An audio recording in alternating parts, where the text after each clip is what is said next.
Homo sapien itu tuh zamannya mereka hidup, ada juga Homo Neanderthal, Homo yang lainnya. Ya. Jadi spesies yang lainnya. Ya.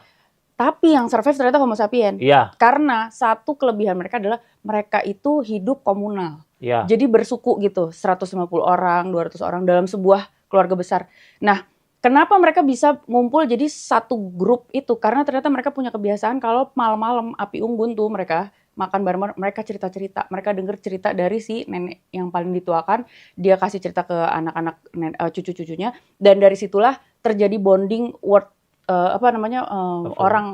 person to person. Dan dari cerita itulah dia jadi punya kebiasaan bahwa kita itu hidup komunal, kita itu satu suku, gue nih satu marga sama lo gitu loh. Kenapa mereka jadi survive? Karena ternyata pada saat mereka hidupnya bareng-bareng, mereka jadi kalau kena bencana alam, kena suku lain, terus mereka perang, mereka jadi bisa lebih survive karena mereka saling membantu, saling menjaga. Dan spesies yang lain itu nggak ada yang survive karena nggak ada yang punya kemampuan untuk hidup komunal sebesar itu.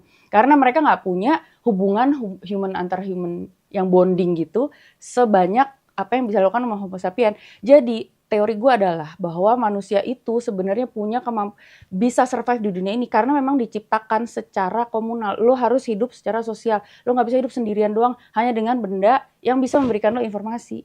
Karena lo memang by nature lo tuh di dalam otak lo tuh wired untuk bisa punya empati. Kenapa punya empati itu penting? Karena punya empati itu membuat lo kagak orang jadi kayak gini.